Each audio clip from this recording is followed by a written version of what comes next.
Hey everybody, welcome back to Living Between Paychecks Kitchen. It's me, Jack, the other host. My voice may sound a little different today. I'm coming out of something that's been rather persistent and annoying.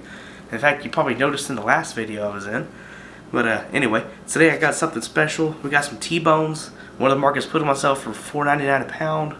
Had to jump on that. In fact, a whole bunch of meat's going on sale. Probably because some big sports ball game going on in a day or two. But yeah, we're doing a T-bone steak dinner. So let's go ahead and get right into it. Alright, so here's what we got. We got our T-bone, kind of mandatory for T-bone steak dinner. We got some salt and sugar. One of these is salt, one of these is sugar. We got our seasonings. We got some pepper, some chili powder, steak seasoning, and some garlic. We got some onion, some steak sauce, some chopped spinach. You can substitute for whatever else you want. And some mushrooms. Once again, you can substitute or just cut them out entirely. So first thing we're going to do is we're going to get our steak out. We're going to start seasoning it. So we have some sugar and we have some salt. These things are generally diametrically opposed. You should pick one or the other. Don't recommend using both. Now, the standard for steak is salt. Salt in general is usually what people go with for meat. I'm not a big fan of high blood pressure or salt in general, so I'm going to cut it out. I'm going to go with sweeter steak. I'm going to use a little bit of sugar. And I'm also going to use some chili powder. We'll throw some black pepper on there, the coarse stuff, of course. Some garlic, and some Fiesta steak seasoning. So first I'm going to go ahead and hit it with the garlic powder first. Be sure to liberally apply your seasonings because a lot of it's going to cook off or fall off, and you have to make sure you have enough to get through the whole cooking process. Go ahead and add our black pepper. Add our chili powder. And I'm going to add some of the sugar. Now go ahead and flip it over and do the other side just like before. Go through all your seasonings. Oh, an additional seasoning I didn't bring out would be cumin. If you want to add some cumin, it goes really good on steak as well. And once again, finish it off with a little bit of salt. I mean, not salt, sugar. I don't know why the heck it says salt. And now we're going to go ahead and go to our pan. You want to get your pan oiled up and you want to get it really hot. So get some cast iron. I highly recommend using it. It makes the best steaks outside of the grill. And you need something to handle some high heat. And next thing, because we're using high heat, I recommend using avocado oil. It has a high smoke point and you're not going to have to deal with a cloud in your face like if you're going to cook with butter. Butter has a low smoke point and you're going to have to deal with that freaking cloud of smoke. So go ahead and add some oil to your pan and let it get nice and warm. And we're going to be cooking on high. Alright, now when your oil and pan is nice and hot, we're going to go ahead and add the steak directly to the pan. And we're going to sear it under high heat for about 1 minute on each side. So you're going to sear for 1 minute, flip it over, sear it for another minute, and do that 3 times for a total of 6 minutes. And then we're going to take it off. It's almost been a minute, so I'm going to go ahead and flip it right now.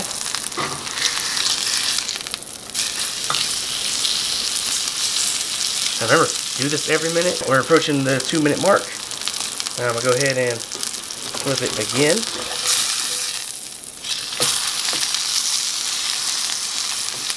At the 3-minute mark, we're going to go ahead and start adding some onions to the pan. We're at 3 minutes. I'm going to go ahead and flip it again.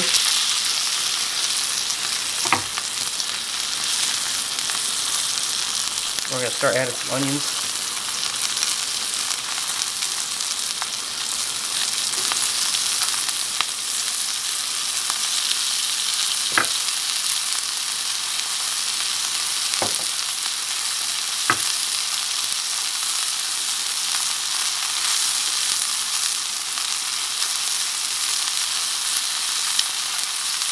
We're going to toss them around a little bit.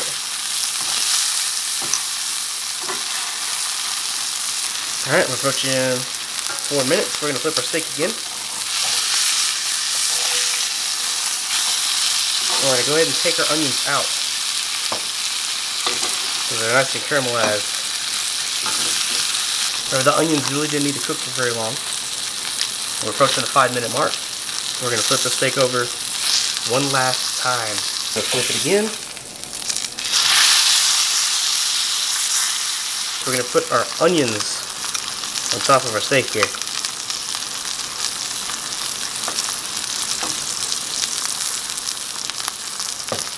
And any juice, drop it on there. At the 6-minute mark, we're going to take it out and put it aside. Alright, it's been 6 minutes. I'm going to take it up and put it to the side.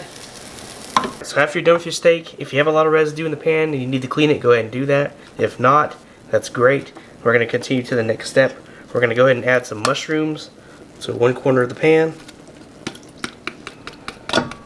or one side. Can't really have a corner of something round. And then we're going to add some chopped spinach to another side of the pan. And we're going to try our best to saute them. We're going to saute the mushrooms, and we're going to cook down the spinach a little bit as well. We don't necessarily need these things, they combine. We're just cooking them both in the same pan. If you need to, press down your mushrooms a little bit and let them get nice and warm. About a minute later, we're going to come back and we're going to add some seasonings to it. They're starting to pop. We're going to go ahead and add some garlic to our mushrooms. And if you want, you can add some of the other seasonings. I'm going to go ahead and add some of the steak seasoning to them. And mix it up.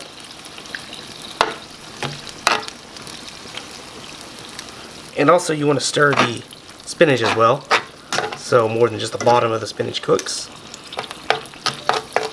Let's try and keep it over on this side of the pan. And we'll toss and stir the mushrooms. We'll add some more garlic. Some more steak seasoning. And there's another thing. We're going to add some steak sauce directly to the mushrooms as well.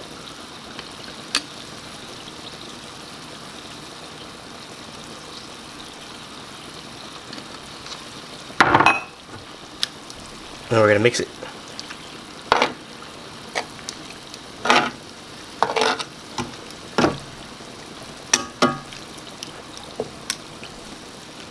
And if you want, you can go ahead and throw the lid on if you got one, and just come back every 30 seconds to a minute and look at it, make sure it's not burning, and stir it or toss it as needed. Okay, so this has been simmering for about 5 minutes, and at this point you're done. Yeah, now at this point everything's done. I'm going to go ahead and re-add our steak to our pan, just so we have it nice in the picture. Now, another thing I didn't mention about the steak, cooking it this method will make it about medium rare, or slightly more rare than that. So, if you're into that kind of steak, bing, there you go. But now, this is it. It's your T-bone steak dinner. You got your veggies, you got your shrooms, you got more veggies, you got your protein. And that's it. All in all, this came out to be about $10. It's cheaper than going and getting a meal at freaking Whataburger, so it beats that. And if you want to scale it up, you can scale it up. It's still cheaper to do this than feed a family at Whataburger if you do scale it up. And so yeah, there you have it, T-bone steak dinner. It was $10 just about, give or take some change. As I mentioned in the video, it's cheaper than going to freaking Whataburger. And you can scale it up, still be cheaper than Whataburger. The catch is though, is you got to get the T-bones for $5 a pound or less. If you can, that's a great deal. Do it. Now, customization, you can change out the spinach, you can change out the mushrooms. I know a lot of people don't do mushrooms with steak. I love mushrooms with steak. Spinach, yeah, you can go whichever way. I just like spinach, and it was a cheap addition. Didn't cost much. Onions, a lot of people do onions with steak, but you can also cut it out. But yeah, thanks for watching. You can get us here Tuesdays and Fridays. And get sketches over Facebook at Living Between Paychecks Kitchen, and over on Instagram at Living Between. Anyway, thanks for watching. I hope to see you next time.